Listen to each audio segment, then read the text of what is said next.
जय हिंद स्टूडेंट्स, एक बार फिर से आप सबों का स्वागत है। पिछले वीडियो में आप लोगों ने बताया था जो सर क्या होगा syllabus BSSC inter level examination का, तो इस वीडियो में हम डिटेल्स में सिलेबस के बारे में चर्चा करेंगे। परीक्षा की जो प्रकृति होगा वह वस्तुनिष्ठ होगा, यानी कि आपको एमसीक्यू में एग्जाम देना होगा। एक प्रश्न और उसके 4 ऑप्शन होंगे, 4 में से कोई एक प्रश्न उत्तर होगा जो आपको सिलेक्ट करना होगा। देखिए लिखा हुआ है, बिहार कर्मचारी चयन आयोग परीक्षा संचालन नियमावली 2010 के आलोक में 40,000 से अधिक आवेदन प्राप्त होने पर, जो कि निश्चित ही 4-5 लाख आवेदन होना ही है, प्राप्त होने पर प्रारंभिक परीक्षा आयोजित की जाएगी। अधिक आवेदन प्राप्त होने पर प्रारंभिक परीक्षा 1 से अधिक चरणों में आयोजित की जा सकती है। ठीक है, विभिन्न चरणों में परीक्षा आयोजित किए जाने की स्थिति में परीक्षा परिणाम समानीकरण यानी कि नॉर्मलाइजेशन की प्रक्रिया को अपनाते हुए तैयार की जाएगी। रिजल्ट जो है नॉर्मलाइजेशन के थ्रू दिया जाएगा। जब 1 से अधिक चरणों में एग्जाम होता है तो क्वेश्चंस का लेवल जो होता है वो ऊपर नीचे हो जाता है। कोई शिफ्ट का एग्जाम हार्ड हो जाता है, किसी शिफ्ट का एग्जाम जो है वो उतना हार्ड नहीं होता है, इजी रहता है, तो जिससे किसी स्टूडेंट्स को फायदा किसी को नुकसान हो सकता है। तो इसलिए यहाँ पे नॉर्मलाइजेशन की प्रक्रिया अपनाई जाती है ताकि सभी स्टूडेंट्स को एक तरह से ट्रीट हो। ठीक है, अब मैं बात करता हूँ जो सिलेबस क्या क्या होंगे। तो परीक्षा वस्तुनिष्ठ प्रकृति की होगी और प्रारंभिक परीक्षा के माध्यम से कोटिवार उपलब्ध रिक्तियों के 5 गुना संख्या के बराबर अभ्यर्थियों का चयन मुख्य परीक्षा के लिए किया जाएगा। अर्थात 11,098 सीट हैं, इसको 5 से आप गुना कर दीजिए। इतने विद्यार्थी मुख्य परीक्षा के लिए सफल होंगे। कुछ स्टूडेंट्स कमेंट करके ये भी पूछ रहे थे क्या सर इसमें 2 एग्जाम होगा? तो हाँ, इसमें 2 एग्जाम होगा। पहला एग्जाम प्रारंभिक परीक्षा यानी कि प्रीलिमिनरी टेस्ट होगा, उसमें जो सफल विद्यार्थी होंगे उन्हें फिर से एक एग्जाम देना होगा जिसको हम लोग मेंस बोलते हैं, मुख्य परीक्षा। तो मुख्य परीक्षा के लिए सीट के 5 गुना विद्यार्थी को चुना जाएगा। 11,098, तो इसका मतलब है 11×5 = 55,500 यानी कि 11,490 टोटल 55,490 स्टूडेंट्स क्वालिफाई करेंगे मेंस के लिए। प्रारंभिक परीक्षा का जो सब्जेक्ट होगा, विषय होगा, उसमें सामान्य अध्ययन होंगे। सामान्य अध्ययन होगा 50 मार्क का, ये समझ लीजिए। इसी में आपको जीके जीएस करंट अफेयर्स सब कुछ मिलेगा। 50 अंक का होगा।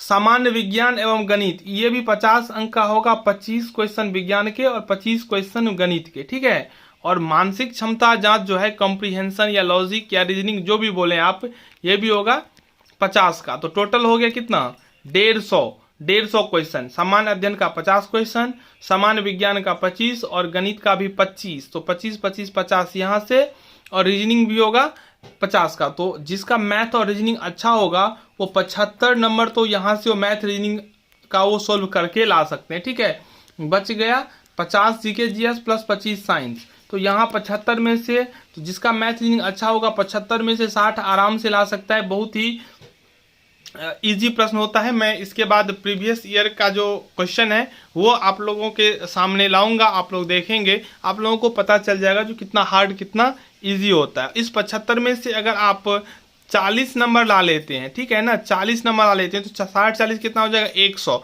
तो ये 60 नंबर की मैं बात कर रहा हूँ, लेकिन अभी एक प्रश्न होगा 4 मार्क्स का। ठीक है, तो ये 240 हो जाएगा। मैं 75 में से 60 प्रश्न सही करने की बात कर रहा हूँ, 75 में से 40 प्रश्न सही करने की बात कर रहा हूँ। अगर आप 100 प्रश्न का सही उत्तर दे देते हैं तो आपका 100 मार्क्स आ जाएगा। एग्जाम का क्या रणनीति होगा उस पर भी हम बात करेंगे। जब नॉर्मलाइजेशन होता है तो उस स्थिति में हमें क्या करना चाहिए, किस हिसाब से एग्जाम देना चाहिए, मैं एक एक बातों को आपके सामने लाऊंगा, रखूंगा, ताकि आप लोग आराम से इस एग्जाम को क्वालिफाई कर सके। ठीक है, आपके मन में जो भी डाउट है, जो भी प्रश्न है, आप हमारे लिए छोड़ दीजिए, कमेंट कीजिए, मैं उस पर अगला वीडियो बना दूंगा। ठीक है, अगर आप हमसे जुड़ना चाहते हैं तो आपको हम अपने टेलीग्राम का लिंक दे देते हैं इस वीडियो के डिस्क्रिप्शन में। व्हाट्सअप चैनल का भी लिंक दे देते हैं। आपको जहां जुड़ना है, जिस प्लेटफॉर्म पे जुड़ना है, आप जुड़ सकते हैं, जहां पे आपको सभी PDF प्रदान करवाएंगे हम। चलिए, प्रश्न वस्तुनिष्ठ होगा, बहुविकल्पीय होगा, यानी कि विकल्प होगा, उसमें से आपको चुनना होगा। आप लोग जान रहे हैं कुल प्रश्नों की संख्या 150 होगी, जो आपको मैं बता चुका हूं। प्रत्येक सही उत्तर के लिए 4 अंक दिए जाएंगे। अगर 100 प्रश्नों का उत्तर आपने सही दिया तो आपको 100 चौके 400 अंक मिल जाएगा, ठीक है। बचा अगर 50 प्रश्न, अगर आपने सभी प्रश्नों का उत्तर दे दिया है तो 50 आपका गलत हो गया, तो आपको 50 गुने 1 50 अंक कट जाएगा, तो आपको मिलेगा 350 अंक, ठीक है ना। तो इस हिसाब से रिजल्ट शीट तैयार होगा। परीक्षा की जो अवधि होगी वो 2 घंटा 15 मिनट की होगी, यानी कि 2 घंटा 15 मिनट में आपको 150 क्वेश्चंस को सोल्व करना है। तो यहाँ पे टाइम का भी कोई समस्या नहीं होने वाली है। प्रारंभिक परीक्षा में भाषा का जो माध्यम होगा वो हिंदी और अंग्रेजी होगा, यानी क्वेश्चन आपको हिंदी में और अंग्रेजी दोनों भाषा में रहेगा। लेकिन अगर हिंदी और अंग्रेजी में कोई अंतर है, कोई भिन्नता पाई जाती है, तो आपको अंग्रेजी में जो लिखा हुआ है उसको सही मान के चलना है। चलिए मैं विस्तार से सिलेबस बताता हूँ। सामान्य अध्ययन जो 50 मार्क्स के होंगे उसमें क्या क्या रहने वाले हैं। तो पहला है समसामयिक। समसामयिक मतलब जो अभी का जो हाल फिलहाल में जो हुआ है, ठीक है, उसे वजह की वैज्ञानिक प्रगति, राष्ट्रीय या अंतर्राष्ट्रीय पुरस्कार, भारतीय भाषाएं, पुस्तक, लिपि, राजधानी, मुद्रा, खेल खिलाड़ी और महत्वपूर्ण घटनाएं, इनसे तो इन एक एक टॉपिक को आपको कवर कर लेना है। अगर आपको एग्जाम क्वालिफाई करना है तो जो टॉपिक आपको बीएसएससी ने सुझाया है, बताया है, इन सभी टॉपिक को आपको कवर करना ही पड़ेगा। फिर आगे है भारत और उसके पड़ोसी देश। अब भारत का पड़ोसी देश कौन कौन है उनके बारे में भी आपको पढ़ना है। भारत के बारे में तो आपको पढ़ना ही पढ़ना है, ठीक है। पड़ोसी देशों का इतिहास, जैसे श्रीलंका है, पाकिस्तान है, बांग्लादेश है, अफगानिस्तान है, इन सब का आपका इतिहास पता करना है। फिर भारत का इतिहास, इसका संस्कृति, फिर भूगोल, आर्थिक परिदृश्य, स्वतंत्रता आंदोलन, भारतीय कृषि तथा प्राकृतिक संसाधनों की प्रमुख विशेषताएं, भारत का जो संविधान है और जो राज्य का व्यवस्था है उसको देखना है। फिर देश की राजनीतिक प्रणाली क्या है, पंचायती राज के बारे में आपको पढ़ना है, पंचवर्षीय योजना के बारे में पढ़ना है, और जो राष्ट्रीय आंदोलन हुआ था उसमें बिहार का क्या रोल रहा है। क्योंकि बिहार एसएससी है तो बिहार का क्वेश्चन रहना ही रहना है। 10 क्वेश्चन बिहार स्पेशल से होगा। तो एक एक टॉपिक पर हम वीडियो बनाएंगे, तो आप लोग चैनल के साथ जुड़े रहें। चैनल को सब्सक्राइब नहीं किए हैं तो चैनल को जरूर सब्सक्राइब कर लें, क्योंकि पिछला जो इंटर लेवल का एग्ज़ाम हुआ था वो एग्ज़ाम हम खुद दिए थे, उसका अनुभव मेरे पास है। तो मैं अपना सभी अनुभव आप लोगों के साथ शेयर करता रहूँगा ताकि आप लोगों का एग्ज़ाम बहुत अच्छा हो। चलिए फिर आता है सामान्य विज्ञान और गणित। ये जो है मैट्रिक स्तर के होंगे। यहाँ पे आपको 10th लेवल तक ही पढ़ना है, 12th लेवल पे नहीं लेकर जाना है, ठीक है ना। 10th का मैथ, 9th का मैथ, 8th का मैथ, यहाँ लेवल यही होना चाहिए, ठीक है ना।